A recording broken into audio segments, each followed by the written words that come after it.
Hi, everyone. I've got Daniel Cox on the call today with us at the podcast for IT Masterminds.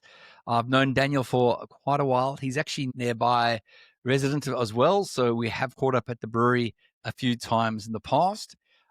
He's American as well. So, Dan, would you like to just give yourself a 1 minute overview, please? Yeah, sure. Really appreciate you having me on, Ian. It's a pleasure to be part of your show and your podcast. Yeah, so believe it or not, yes, you can still hear my American accent. And in September, it was my 23rd anniversary being in Australia, living here. So it has been a while.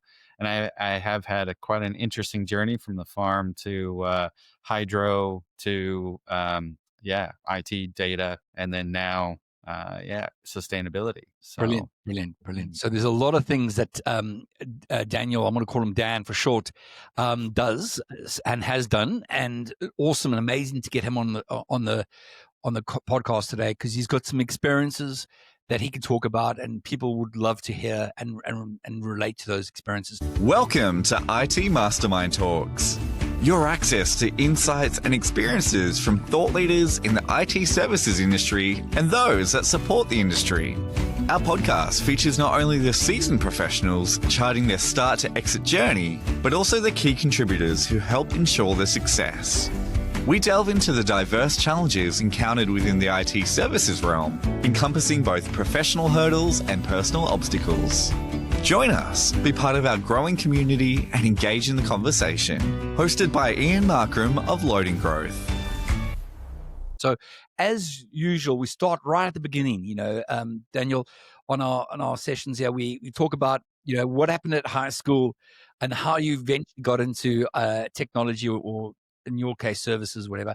Can you just give us yeah. background from the farm onwards? Yeah, well, actually, I'll go back even further if you don't mind, Go back for it. to when I was 8 years old. So, yes, I did grow up in rural America, about 3 hours east of Seattle, if you know where that is, and your listeners know where that is, but in a lovely town called Lake Chelan. And it's the apple capital of the world. So people think that New York is, but no, 70% of the world's apples come from Washington State. And that's where I grew up. So my dad is probably he is my role model. He was my hero, still is my hero. He has passed on a couple of years ago, but he was the epitome of integrity and transparentness and grit and entrepreneurial. And so he was not a farmer. He was not an orchardist. He was a city slicker, and he took my mom away from the farm. And the two things that he promised my mom if she would marry him was, one, he would never take her back to scratch in the dirt, as she likes to call it. And number two, he would always shave every single day. And even to the day of his death, I never was able to get up before him and see him unshaven. Wow. That was something that he definitely learned in the military as well. He was an officer in the military. But when we moved back, my dad did end up breaking one of those promises to take us back to the farm. When I was 8 years old, he gave me 12 acres. And he said, "This is yours. You have to do whatever you want, but you have to take care of it. I will help you, but you got to organize it." So from 8 years old, I had this entrepreneurial spirit given into me. So yes, I did plant Granny Smiths and Red Delicious, and that I grew it and sold it. And that put me through university. And so I had to do the bookkeeping. I had to do all the spray records. I had to do Wow. everything. Wow. Right. So yeah, it was quite a wonderful experience. I wish I would have been able to do something like that for my own son, Yeah. but he's a tech geek for sure. So I learned that grit, that just you have to figure out solutions because you've always got obstacles, you always got problems in today's world, especially if you're an entrepreneur, especially if you're an owner of business, you're always coming up against some sort of obstacle, some sort of thing. And I love what Simon Sinek, one of my most favorite little episodes is where he's got a snow skier, Mhm. ski as well. Going through, the trees, going through the forest, and he's talking about problems. And if you focus on, don't hit a tree, what do you focus on? Not hitting a tree. And really, that's the way most people live their lives, is looking out for the trees. And what are you doing when you're looking at a tree? You're not finding the path. And he said, skiers, what we do is we actually look for the path, and it may seem in the beginning quite skinny between trees, but really you're looking at the path and you're looking forward, and all these obstacles are going by. And yes, you need to weave and move and duck and dive and around, but you're looking at the path, you're looking at the way forward. And I think that's just a phenomenal analogy, because it's so true. Because if you focus on the obstacle, it becomes a mountain. But if you're focusing on the pathway, you can find that ledge, you can find that solution, you can find the way around. So Great. it's an absolute one. So that takes me back to the 8th grade. I'll jump all the way through to my first year at university. I thought I was going to be a chemical engineer until I flunked my stoichiometry, and I said, maybe this isn't the career for me. Luckily, I did get drafted to play baseball. So I played for, at the time, the Cleveland Indians, and I still call them the Indians because I can't get Commanders in my head. And then got traded to the Atlanta Braves, got hurt, quit, and then went back to school and did accounting and finance and also statistics. So all this data orientated stuff, numbers. And so then out of school, I decided, instead of going to, at the time, the big 8 accounting firms, and most of my colleagues, most of my university grad friends were going into the big 8. And I said, no, I don't want to do that. So I actually went to work for the Washington State Auditor's Office, and I did high risk and compliance audit. And then I fell into my first fraud. That's a little bit of a thing. So within my first year of auditing, and I was trying to reconcile 3 sets of books at a university, government ran university in Washington State. I can't name names, but I'm sure it's not too difficult to find out which one, because there's only one. And they had 3 sets of books, one for student banking, one for their GL, and one for, I can't remember what it was now. But I was trying to reconcile. I just couldn't figure it out. And I just kept going back to the financial manager and saying, hey, I don't get, oh, you got to use this, you got to do this transaction, you got to do this. And I was getting closer and closer, but after like 3 or 4 hours of just going back and forth, I said, look, I honestly, I can't figure this out. What am I doing wrong? And literally, she looked at me and she just went, I took it. No ways. So she'd been pushing you down the line, trying to get you to do something else, or focus on something else, and then she realized she's the one that took it. So, so I went back up to her and I asked her again, I'm just not getting this. And she just threw her hands up and said, I took it. Brilliant. So I was like, okay, right. Yeah. So, so I had a knack for it. So I ended up being the fraud investigator for Washington State alongside one other. So it was 2 of us. Did that for a couple of years, and started going, into the local areas where my parents and my mother's family all were. So like the local water district and councils, etc. And I'd always see somebody that I was related to, right? And it was nice because, they'd say, oh, lovely to see you, Daniel.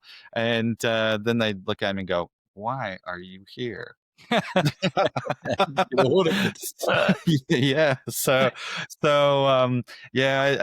decided then, time to move on.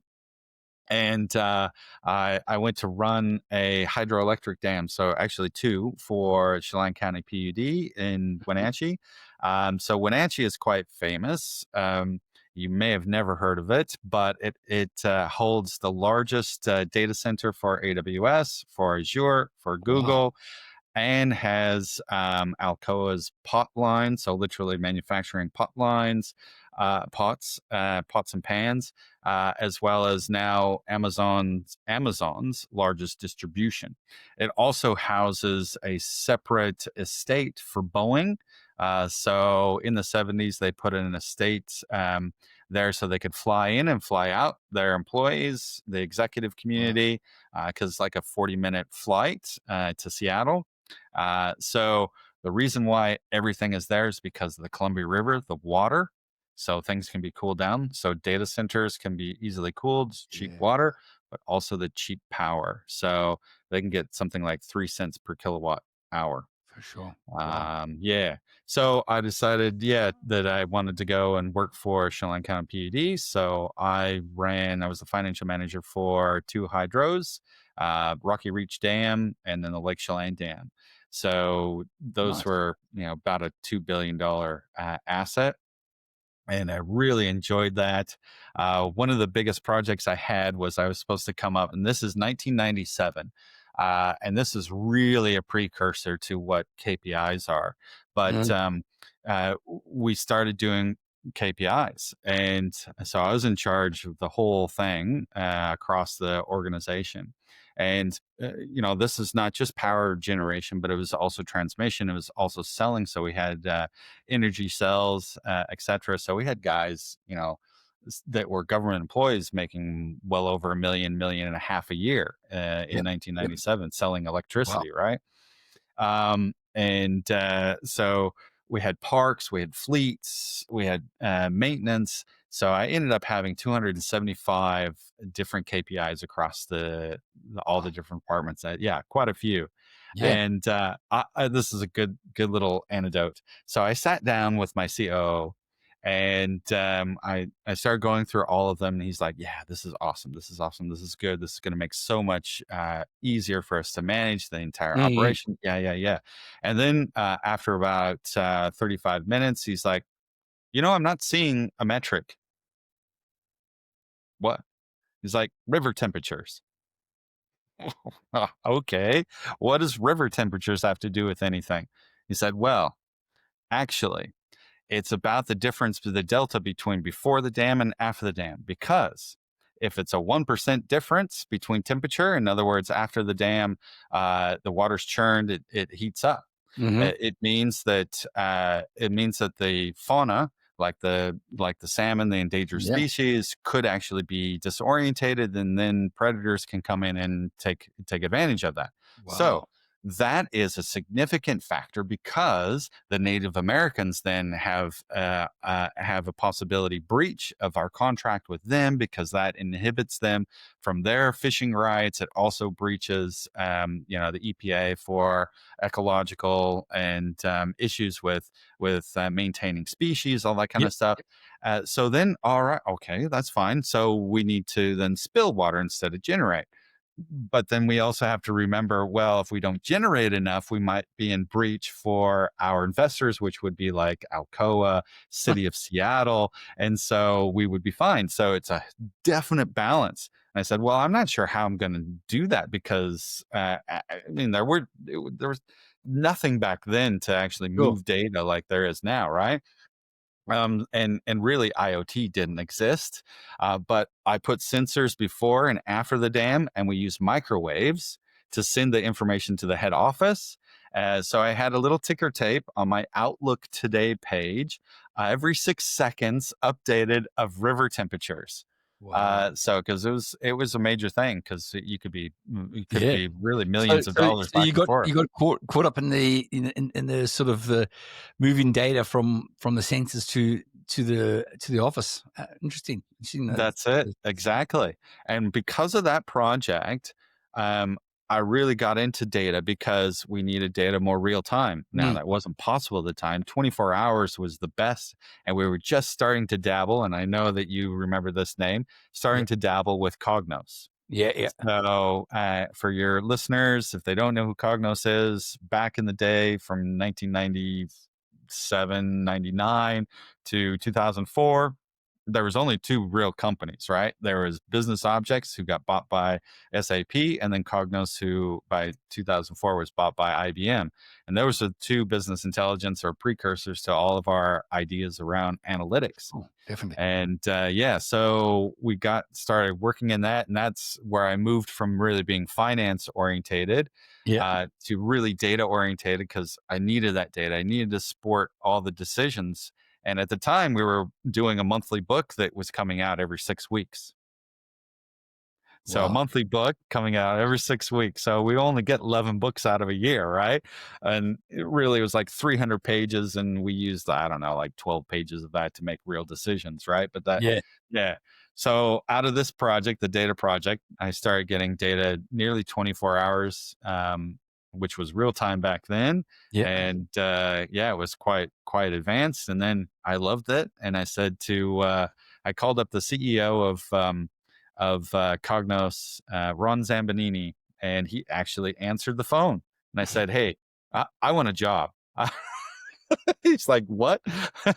I did actually happen to meet him at a user conference down in Anaheim, and he gave me his business card. So I literally the next Monday called him up, and he answered the phone. And he said, "All right, we'll sort you out. We'll put you in touch with this person." And like a month later, I was working for Cognos. Great. And so how long were you at Cognos for? From 99 until 2003. Okay. So 4 years. Yeah, 4 years. Yeah. That's so the heyday. It's the heydays of that. Really, it was. It was absolutely. I mean, they were making so much money, and there's so much great innovation. I mean, Cognos is still around. So if you look at any of the analytics suites in IBM, the Cognos name is still there, and it's still there. It's obviously new tech, but it's still from the old ReportNet days was the first like browser-based analytics tool back in 99. Phenomenal stuff, and it's still around today. So at Cognos, you're implementing solutions for clients? Is that what you're doing, services side? Yeah, I was in the services side. So I helped build out all of Western United States. So we really, I started doing services initially, and then because it was specialized finance implementation. So really working on JD Edwards and integrations with that, and then SAP. And then because it was so big, then I started really gathering consultants and building it up. So it took me about 16 months to build up about 300 consultants on the West Coast. Wow. So we did that, and was managing the whole Western United States. So you managed the delivery or the sales delivery or the whole? No, delivery? the delivery, just the delivery. Yeah, just the delivery. Big However, I mean, you're always in sales, right? Yeah, you always are. Yeah. Especially at those types of levels where back then we were charging $400 to $500 an hour. For the consultants, because they were high level, because they were already like CPAs and finance people, but also tech as well. So they could come and do a lot of the requirements, and then implement the actual software and do all that. So talking with the senior executives as well as the IT department. Yeah, I remember those days. Those were great days. You could, 1 minute you could be running a workshop, the next minute you could actually be, cutting some code and putting extracts or whatever it was into planning solution. It was great fun. It was. And I actually had programs of training too that were 5 days long. I mean, training, you don't have that these days at all. And like this morning I was on a call with Gartner, because with Green Parrot we're partners again with Gartner, and the phenomenal, surpassing of what Claude and a few of the other code cutters can do now. I mean, it's literally no code writing to your developers. Develop the architect of trust, right? It's all about, because there's no need. Let's go back. So Cognos, you moved into what next? So from Cognos, they actually took me around the world. So I stayed with them and it was September of 2002. So just a year after 9/11, I was picking up and moving to Northern Europe, and I was going to do the same thing in Northern Europe that I did for Western US. Yeah. And 2 weeks before I was literally moving, I had my house packed up, everything like that, signed a mortgage in Utrecht, the Netherlands, and I got this email from my COO at Cognos, and he's basically said, "Since you're uprooting, why don't you go down to Australia? Full stop." That was it. That was the email. So I called up Richard and I said, "What are you talking about?" We sold some software down there in Australia. We don't know what we sold. We just sold them all kinds of stuff. We don't know what the project is. We just want you to go down there, figure out what the project is, do the project, make it stay on track, go to the beach, have a holiday, and yeah, we'll sort out Europe after you get back. I'm like, all right. So that's how I got to Australia. And that was 23 years ago. And literally, the anniversary of 9/11 did not exist for me. So September 11th, 2002 is a day that never happened in my life, because when I flew from LA to Australia, You that missed day the skipped, split. missed it. So that day is infamous because I landed on the 12th. I'll always remember that as the day I landed, and the anniversary never happened. Wow. So So I remember that day clearly because I was in Germany with a whole lot of Americans on a project, and we're watching all the stuff on the TV happening. So yeah, I remember that. It's sort of like that's a bit of surreal, but yeah, yeah, interesting. Okay, then Australia delivering that that's software. right. What happened next? Yeah. So I got off the plane. Yep. And I got picked up, and it was like 2:00 in the afternoon. So I said, "Look, why don't we go to the headquarters? Let's find out, what this company is, because I didn't even know what kind of company it was, Yep. and find out what they wanted." So rucked up in Brisbane and went to the headquarters, and it ended up being MIM, so Mount Isa Mines, right? And at the time back then, they were the largest mining company. They owned the mines, the largest company in the world. And so what they wanted was a full driver-based budgeting system, analytically driven, right? Right. So they had all these statistics coming out of each of the mines. I was supposed to go to the real-time commodities markets, get to pricing, and that would drive value, and then the workforce management and CapEx. So it took us 6.5 months, 16-hour days, 6 days a week through Christmas. They wouldn't let me go, but they did fly my parents down for Thanksgiving, and then they flew down my girlfriend at the time that was from Ohio for Christmas. We finished the project, and 3 months later, Xstrata bought most of MIM. So it was a $20 million due diligence project was what it ended up being. Brilliant. Yeah, absolutely. So I decided, yeah, I want to stay in Australia for a little while, check things out. And so, yeah, I came down to Sydney, they put me up, Cognos put me up in Coogee for 3 months, and then Manly for 3 months. So I was like, yeah, loving life down here. And then, of course, I met my wife, who is Brazilian, who was here visiting her sister. And yeah, so that's been here since. So Fantastic. that's why I stayed. So you got into the Australia environment. You started a business. Can you just go through, Yeah. what the business was? Because you've exited that business as well. I have.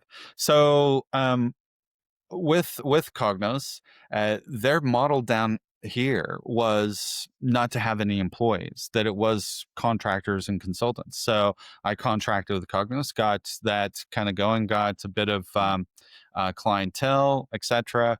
And then I actually went to work for a company called Zap BI at the time. So they're a Brisbane-based analytics BI tool set on top of the Microsoft analysis services and reporting services, etc. They're still around. I helped them go global in 2008 against the global financial crisis, and expanded them into South Africa and the US and in Germany. And they're still around today. They're more data. They have the BI suite, which is fantastic, analytics dashboards. And through that, met a whole bunch of clients, and they actually came to me and said, "Hey, you service us so well." And I think this is very important for the audience. It is about service and it is about value adding, right? Because they really enjoyed what I was able to do for them. They said, "Hey, go out on yourself, by yourself. We'll support you and until you get up and really up and running. And we'll make sure that." So there was 6 different clients that actually came together and said, "Look," and these are $500 million, $2 billion companies, right? So it wasn't just a mom and pop around the corner saying, "Hey, we'll give you a couple of bucks," right? So it was quite good. So that's how Data Transformed, my very first company in Australia, actually started. So Data Transformed was a data warehousing and business intelligence implementation consulting company, and we resold Microsoft, we resold Zap, we resold Cognos, and implemented those, and that actually went on quite well. I went from me and one consultant, data consultant, to 50 within about 6 months. And that was quite good. But then I saw the advent of Power BI coming and saw a lot of the data warehousing and business intelligence type consulting becoming a commodity. So I thought at that point, what do I need to do to change? And this is also extremely important for a lot of your listeners that are entrepreneurs. You have a vision, you have what you want to do, you enjoy it, you have that passion, but you also have to be flexible and you also have to pivot sometimes. You have to think about the future of, even though you might be well established, what you might be doing. So at that time, I looked at it and say, what's really going on in the market? And I said, well, data management, master data management in particular, because of all the different best of breed technologies coming on. So it's not just all in one ERP, but now you've got your CRM system, you've got your logistics systems, you've got your GL or your main ERP, but and multiple systems, especially with conglomerates, especially with acquisition, a lot of M&A. So there definitely need a master data type solutions here in Australia. So I decided to cut back. So I cut back to 35 instead of 50. I trained some of my consultants that were more on the BI side to be able to do the data management, and I started reselling EBX. So EBX was a French master data management solution that was later then acquired by TIPCO. And I switched to that and grew to about 300 odd consultants over the next 5 years. And with that, I also did a rebranding. So I brought on a couple of partners, and we decided to change the name from Data Transformed to Ascension Services. So it was really about ascending and helping organizations move to that next level. So we focused on tier 1 and enterprise and federal and state governments, and did some really cool projects with some of the security and defense departments in Australia, which were quite interesting. So, and then you sold out of that business? What happened after that? Yeah. So about it's coming on to about 2 years now. I exited that business. So with a number of partners that we brought on, technology partners, often we would go to their conferences, and we'd meet up with other consulting companies like myself. So I got to know quite a number of them, and I was quite active. It's surprising how larger companies have all these programs for resellers, right? And no one uses them, especially the marketing dollars. Man, we were fairly small compared to the PwCs and KPMGs that were implementing and partners with somebody like TIPCO. but yet we were the most active in Mm. taking advantage of all these types of programs. So we got to be known quite proliferated throughout the global community, and actually got a couple of awards behind me, tombstones for Right. Partner of the Year, etc., beating out some of the big guys as well. It was always Um, good. It was always a good feeling when you beat the big guys. Oh, absolutely, absolutely.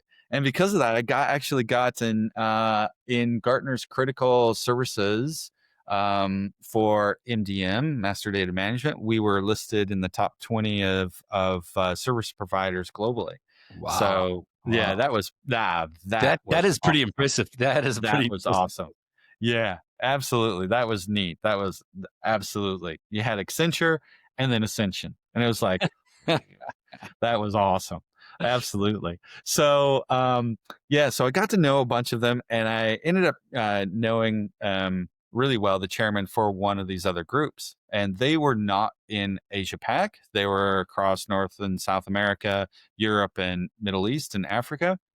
And so we started reselling each other's IP. So during COVID, prior to COVID, I started building what was called Citizen 360, which was actually a citizen-centric data repository of their own data. They Yeah. owned it and controlled it, and allowed then other organizations, such as similar to like GovID, but it was Mm. reverse as far as ownership, right? Yeah. So you'd allow some, let's say the open banking and banking, to see some of your information, what you allowed. Some agencies, especially around estranged partners and things like that for security Mm. of kids. And you control that information.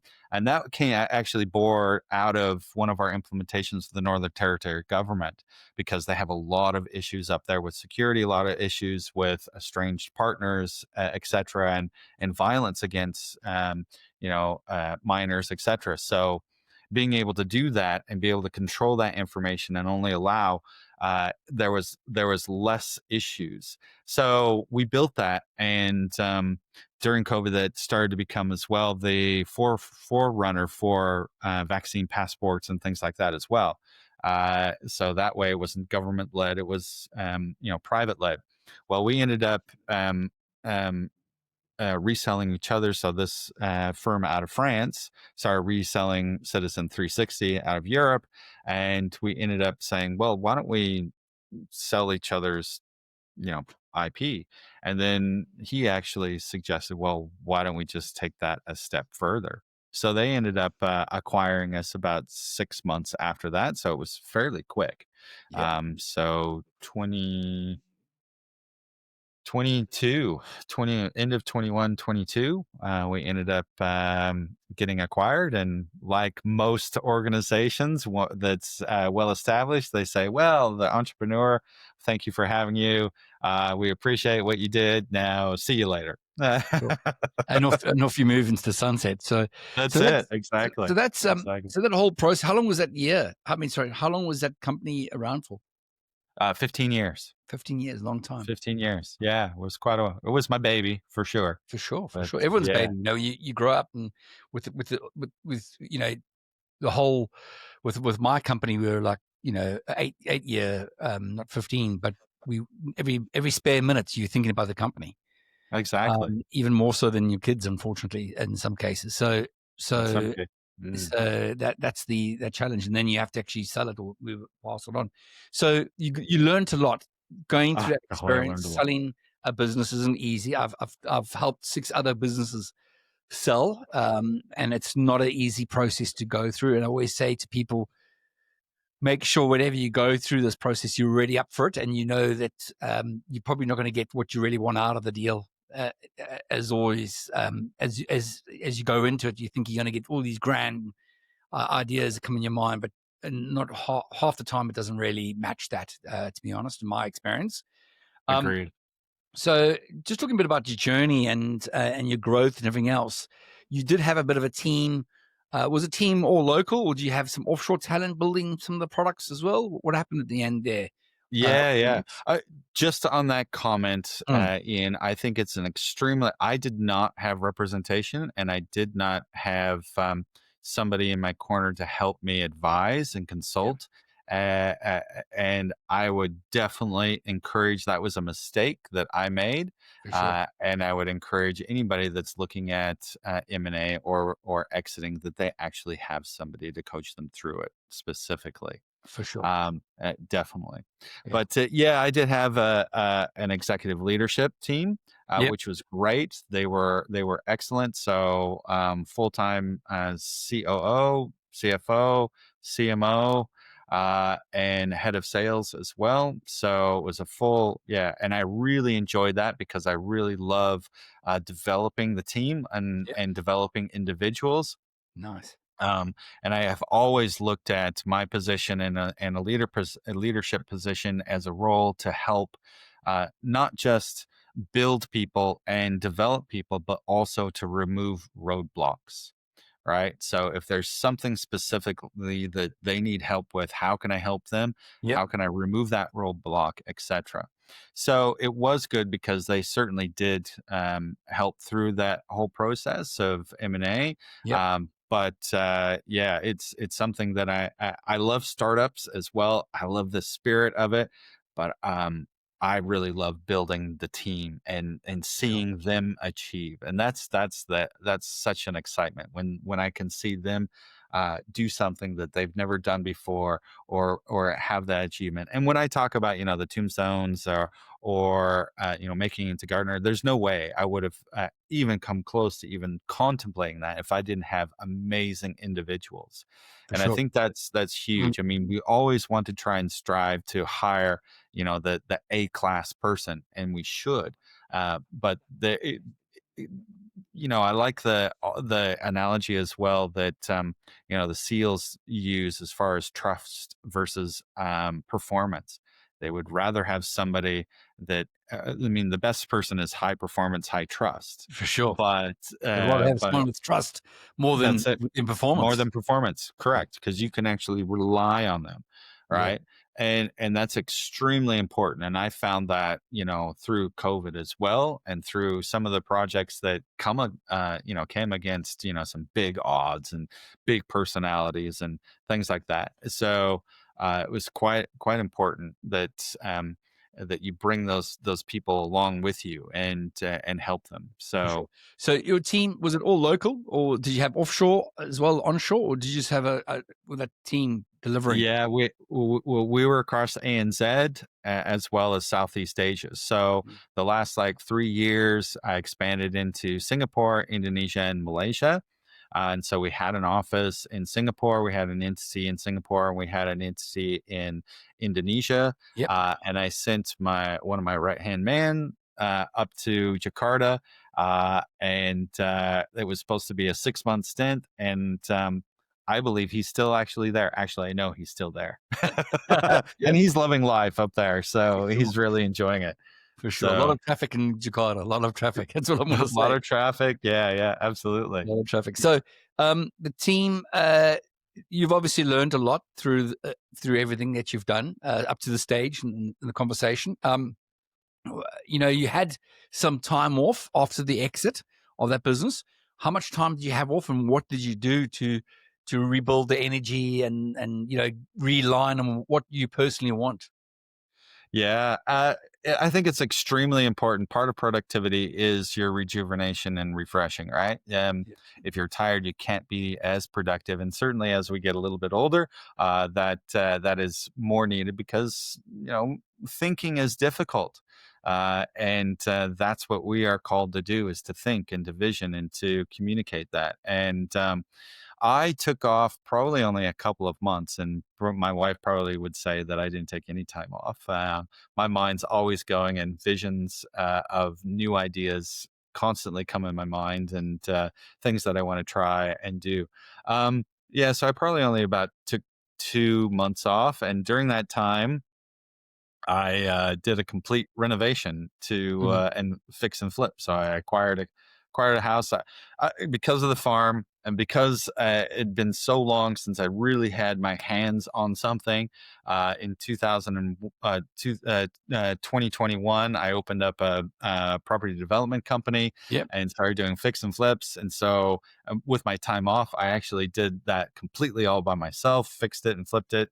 And Satisfying. Was it yeah, satisfying doing it yourself? it Yeah. was Yep. absolutely, it was an achievement, and it was relaxing because it was nothing like anything else, right? Sure. And, yeah, it was great to go out there and sweat and lose weight and be in the sun and do the trades, and, yes, I had certified trades come in and check out what I've done, but I did Yeah. all the electrical, all the plumbing, everything like that.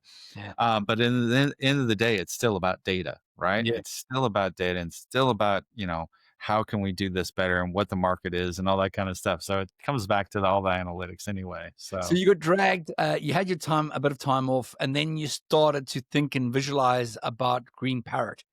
yes. Okay, is that what went on first? Uh, yeah, pretty much. So, I did, the property development as well at the same time, Mm. because I didn't have a job, so I did that. But I still had this vision, and actually, in 2021, I had the vision of Green Parrot. But I put it to the side. I also had a couple other companies that I started. So Symphony, which was supply chain data exchange, Mhm. primarily for the distribution channel, because it was all Excel based and email based. And one client that I had, we built a portal for them, had like 5,000 spreadsheets a month that would come in. Wow. Yeah, just ridiculous of just sales transactions, quantities, things like that. Mm. And these were all not for orders, but after the fact type or Mm. campaigns, marketing campaign numbers, right? Um, so Symphony was that. It was digital supply chain management integrated with GS1. And that was just phenomenal. We actually implemented, I'm on a different subject just for the Yeah. moment, but we implemented it with a beverage and alcohol manufacturer distributor in Australia. And we implemented it about a month before COVID hit, and their primary model was to sell to cafes, etc. Right, Yeah. and so they had like 9,000 salespeople across ANZ. In 6 weeks, they had 29, Wow.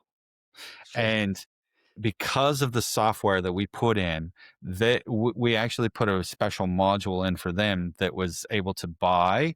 So they actually imported all of their special pricing Mm. from their vendors, all that suppliers, etc. And they were able to do arbitrage.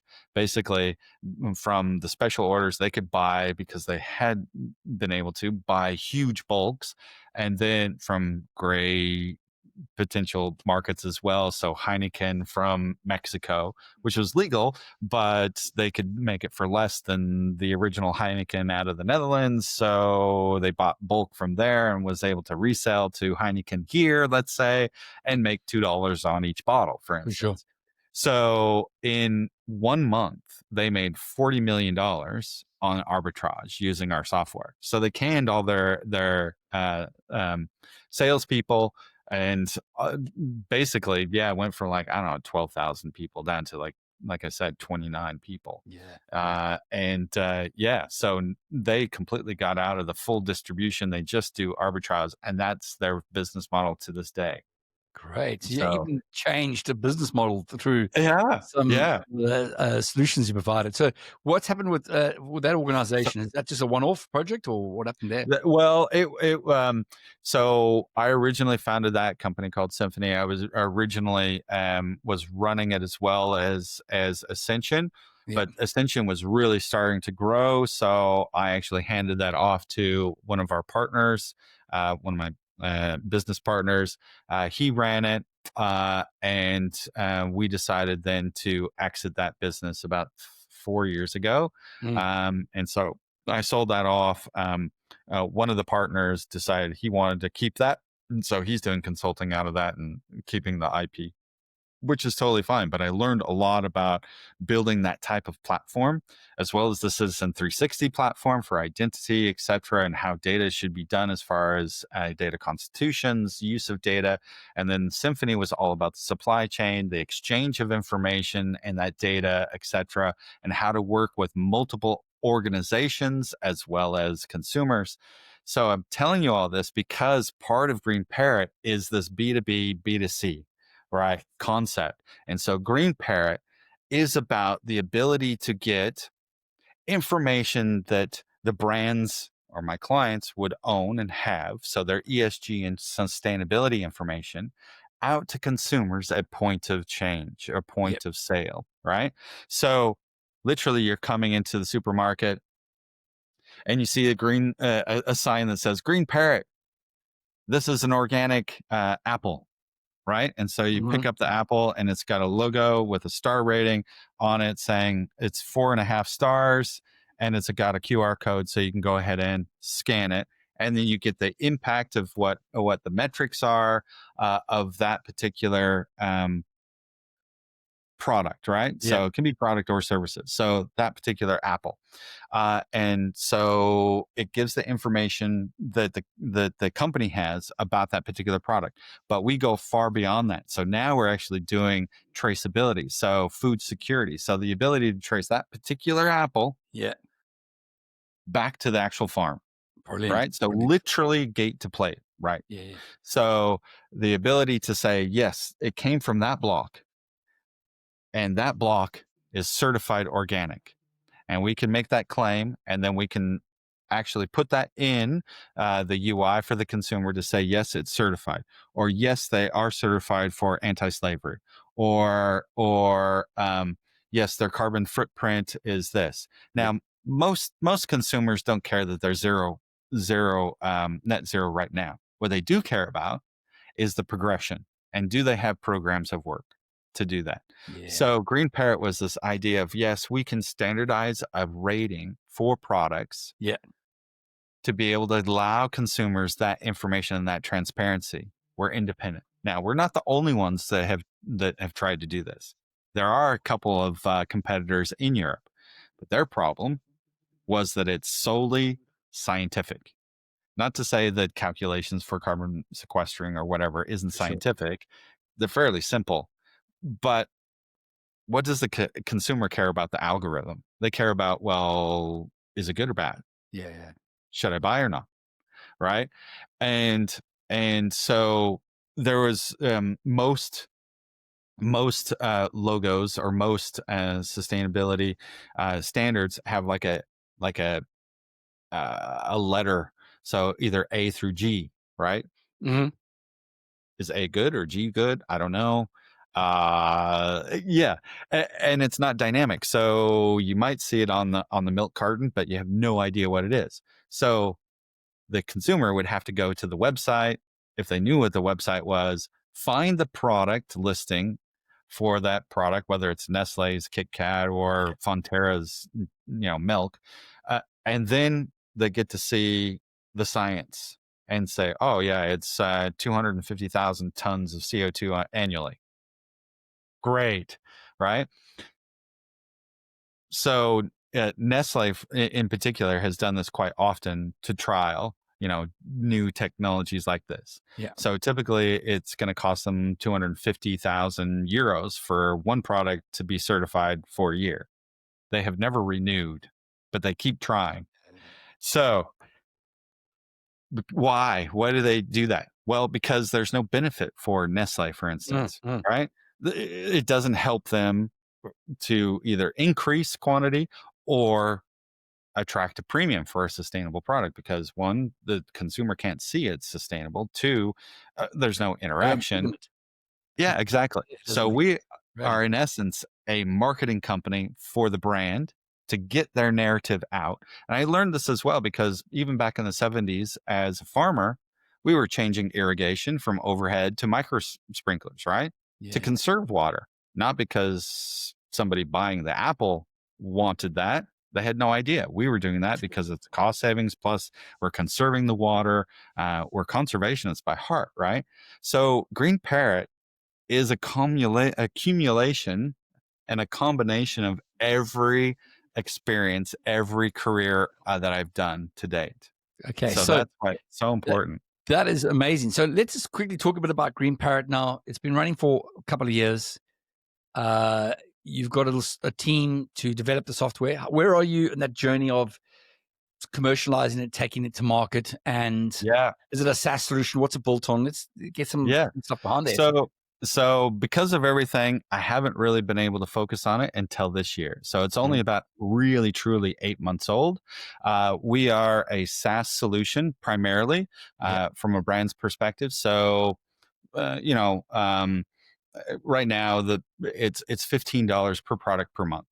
But what does that mean? That actually gives you a whole bunch of marketing capabilities, right? So when you onboard, we certify, we validate if you already have certifications, and we work with the KPMGs or the Wolters Kluwers. We can integrate with their ESG platform to bring in their information. We're integrated with GS1. We're integrated with One World Sync. So all the base information of your product when you resell.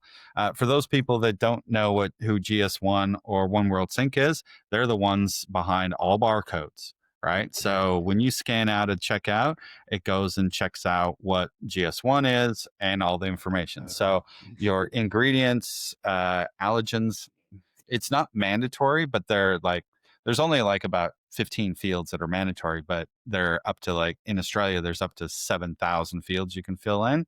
Wow.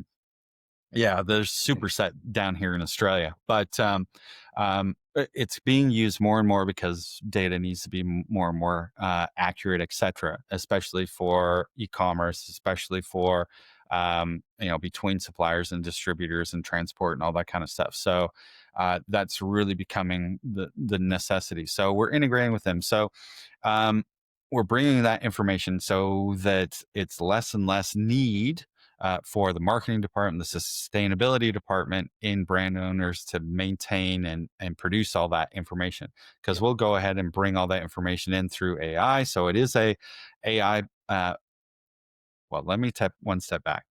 It's a data management platform because we're bringing in satellite imagery, we're bringing in drone imagery, we're bringing in IoT device information from the supply chain, cold storage, etc. We're also bringing in information from all the different ESG platforms. So it is a data management platform. We're built on InterSystems and InterSystems Iris. So for those of you that are data gurus, you know that is the number one awesome platform to be on, especially if we want real-time integrations, real-time data extractions, and real-time polls, etc. So with that as well, we're anticipating in 3 years to have 5 billion scans a minute On your platform. on my platform. That's amazing. On our platform. That's amazing. Because literally it can be any service, any product. So we've got solar panels, solar companies that implement the panels. We've got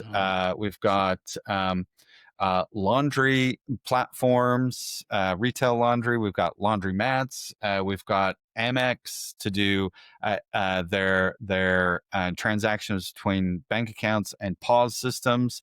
You name it. We've got consulting services that we're doing evaluation on as well. Obviously, Nestle's, Unilever's, things like that. So it's a SaaS, but we also have some other cost structures as far as if you want extra certifications, etc. If they want validation. So just get that right. Yeah. So Green Parrot is a company, and then you've got a solution in there, and then around that you can build out other solutions on the same platform for other use cases. Is that what you're saying? 100%. So, I mean, the primary use case is to get that information out to consumers at point of choice, right? And purchase. Yeah. But it's also, as ESG and sustainability requirements continue to get onerous, they starting to be pushed down from, the top tier group 1s to group 2s, etc. So that's a burden.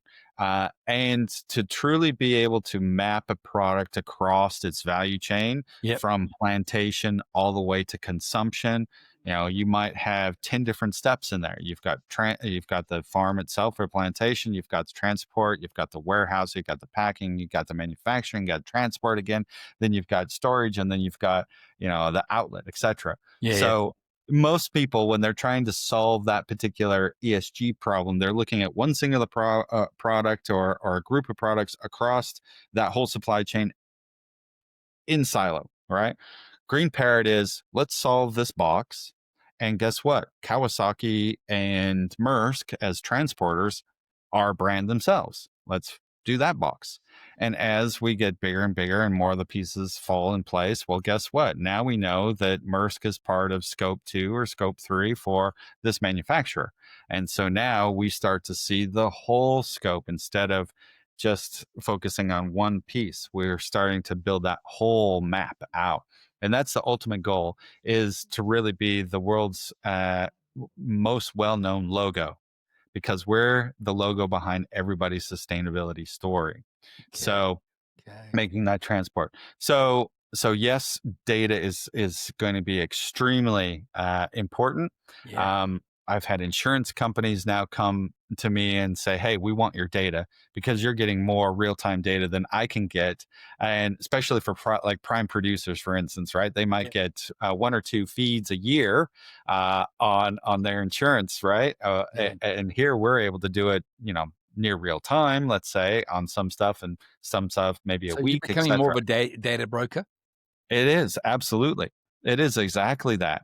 But again, it has the benefit of being able to give an outlet for brands to get their information about the programs that they're doing, right? Yeah.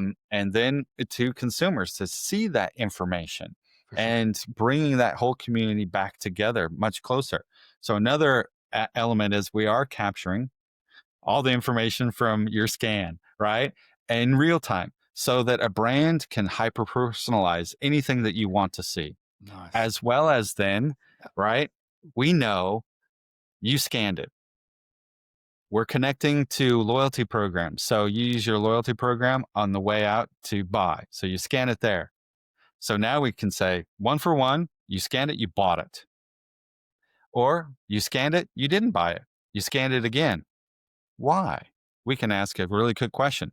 Do you not care? It's too expensive? And that information go right back to the brand and say, this is the reason why they didn't buy it. For sure. Brilliant. Yeah. So this sounds like it's a beast you're building out here. Yeah, I suppose at some stage. How do you get the funding for it, and what have you done around that? Because all startups, SaaS, if you're not drawing some cash in from day one, you're obviously investing in it. And who'd invested in it? Correct. And how do you go about investing in it? Yeah, well, that's the stage where we're at. We're actually pre-revenue at the moment. So I've been bootstrapping it until now. So we're actually working with Malta and with the Malta Enterprise. So they have a fantastic program for startups. I'm actually imminently waiting to have the post come in the mail to give us our approval. So literally today or tomorrow, I'm expecting it literally. I mean, it's bizarre. They're so advanced in a lot of the stuff that they're doing as far as technology for Malta, but literally the award is coming in the mail. So I have to wait until I get the mail. So they're giving you a couple of $100,000 loan, or what is it? So there's a number of different programs with Malta. So we're getting a grant as well as then a financial scheme that is a loan. So the loan is 500,000 euros. And the great thing is that the stipulation to start paying it back is we have to have 10% over our net positive cash flow on a regular basis for 6 months before we have to start paying it back. Nice. And it's 2% interest. Nice. Very good. It's phenomenal. So that should be coming. So we'll open up our head office in Malta. Yeah, but you have to incorporate your office in Malta. Yep. Actually, next week I have my video conference to validate who I am, and that'll be complete for the registration. So we'll have the registration, and then we're opening an office in Düsseldorf, Germany. Yes, I used to work there for 18 months on and off. Beautiful place.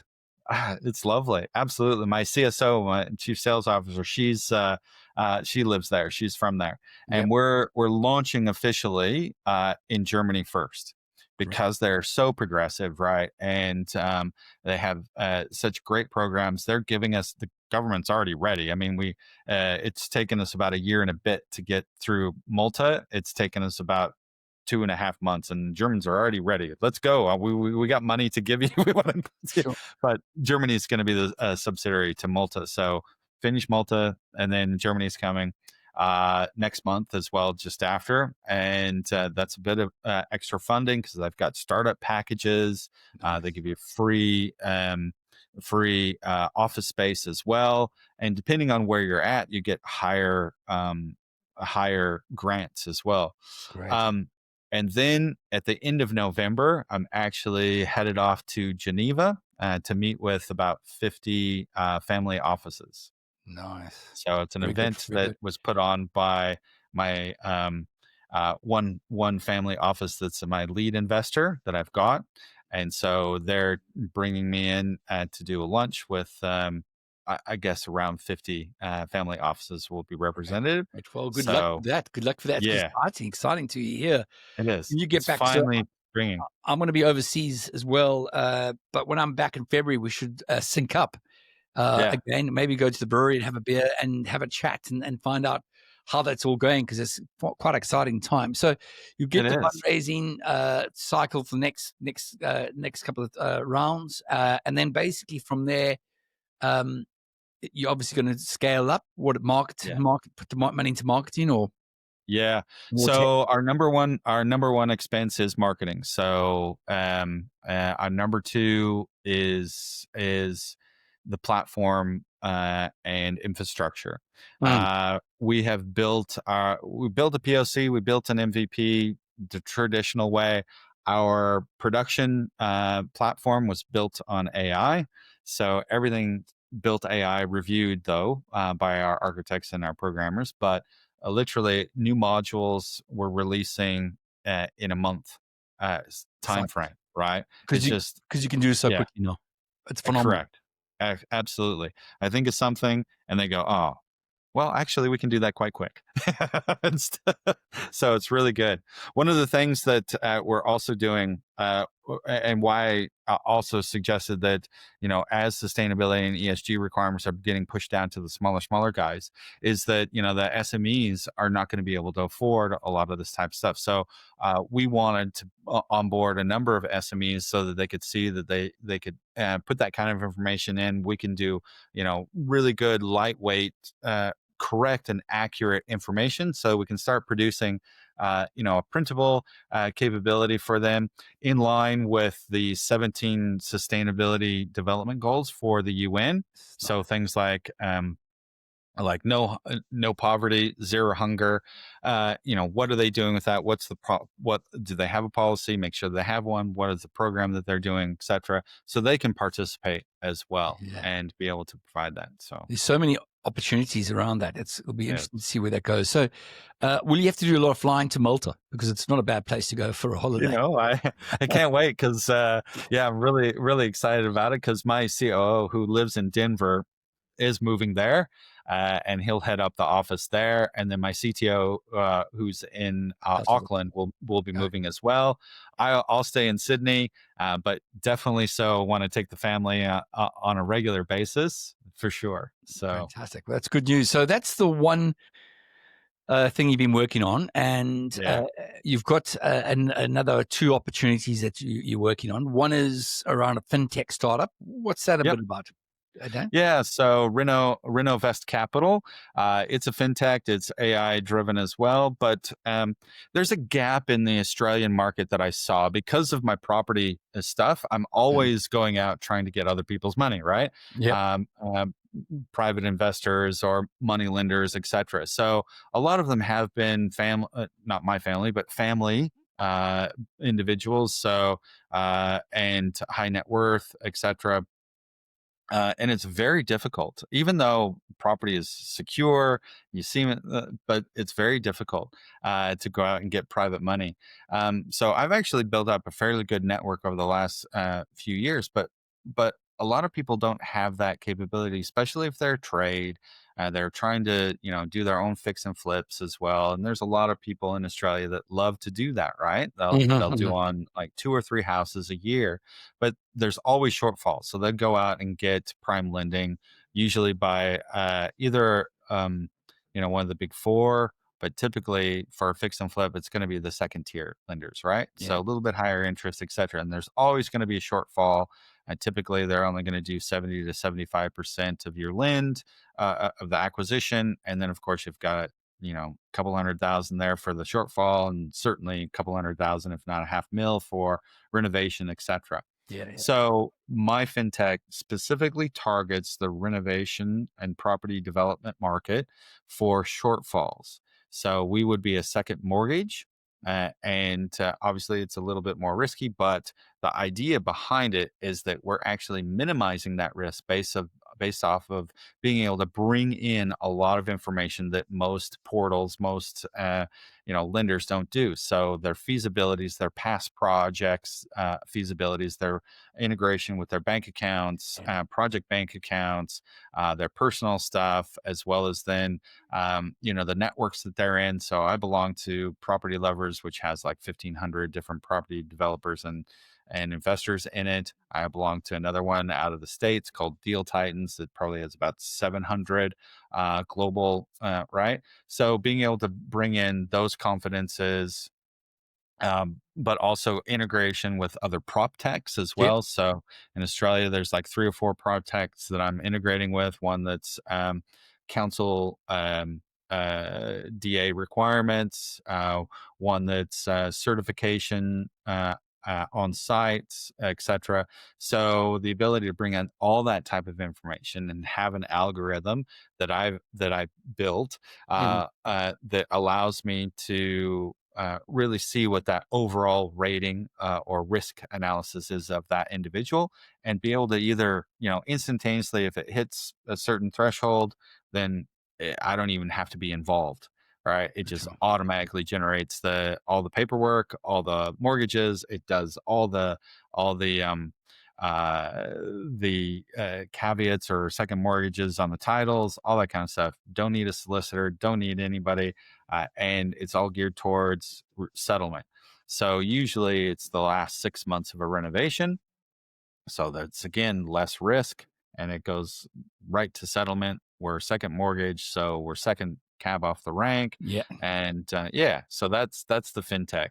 For sure. That's exciting. I think it is. Yeah, Definitely. exactly. It is. All right. It's And a then good market. is the last piece, the AI piece, AI agency. Talk us through that. What does that look like at the moment?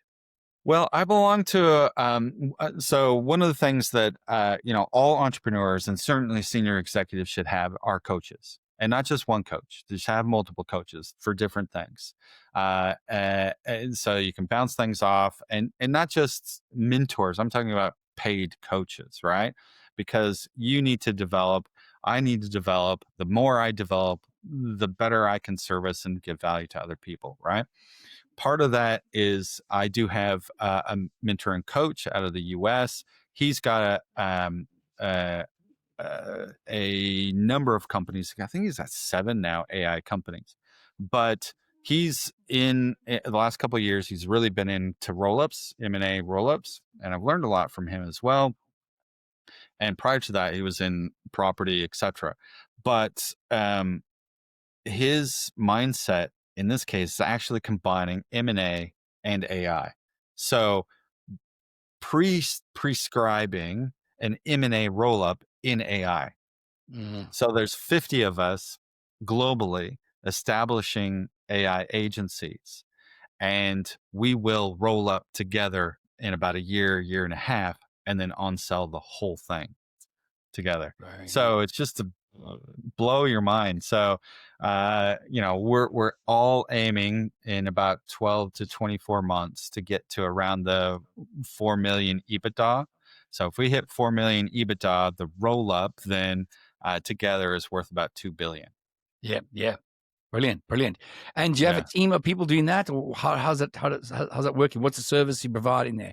Yeah. So my mentor coach owns the main. So we have our own core brain. So it's off in its own private infrastructure. Yep. So as you know, when you use ChatGPT or Claude or any of the main 5, it's all public, right? So you can actually search what somebody else actually searches, Yeah. right? And if you put any information up there, it's no longer yours. It's everybody's. So that's why a lot of enterprises aren't using ChatGPT, let's say, or Gemini, because they want their information to be secure. All right, off the general public and private. So we've built a separate platform called corebrain.ai, and we've also built a number of LLMs ourselves and a whole number of different personas and personalities to target different things like marketing, sales, etc. So we have the infrastructure in the background. We've got the personalities. We're building a number of workflows as well now, integrations with a number of different applications. So we've got the infrastructure. So we'll resell and on-sell both individual and enterprise these capabilities and then implement them for them. So that's the idea. So we're building that all together. As far as individuals and team, I don't have a full team yet. I've spoken to a couple of people. One, both have been prior employees, one in the sales area, one in the development area. And we're looking to start that really officially this next month. Actually, in 2 weeks, we officially launch the Core Brain publicly. So Great. yeah. Well, let us know. Send me the details when you launch it. I would love to look into that a bit more. It sounds like it could be a great opportunity. It is. Absolutely. I think it's really good. Really All right. good. I think that's been awesome catching up with you, Dan. And I know I've done all the talking. I know. Well, it's just it's great. It's great to hear what my friends are up to, and you're a friend, so it's always good to hear that. Likewise. You jump in on a plane, I think next week or this week. Off. Yeah, Friday. Yeah, 2 days, 3 days. Yeah. Yeah. Well, safe travels, and make sure you enjoy some downtime during Christmas as well. And we'll see you in the new year when you're back in Sydney. 100%. Thank you so much, Ian. It was a real pleasure. I hope your listeners have got some good value out of some of the tips. I think it's awesome to see the things that you are doing, the things you've tried, and the things you're doing now. And it just shows that growth mindset. I think a lot of people just don't want to make that jump from A to B. You've definitely got that, and you've surrounded yourself with the right people, and you're getting results that way. Yeah, which I think is really important. So can't wait to see what happens with Green Parrot, the AI agency, and the fintech startup, because there's some really good ideas there. And get yourself a tan while you're in Malta, next year. That's it. Exactly. I hope so. Thank you so much, Ian. It was a pleasure. Good chats. Safe flight. Cheers. Bye. Thanks for joining us on IT Mastermind Talks. Don't miss out on our next episode. Hit the follow button and stay updated. Want to be our next podcast guest? Contact us and share your expertise with our audience. Visit www.itmastermindtalks.com for more information.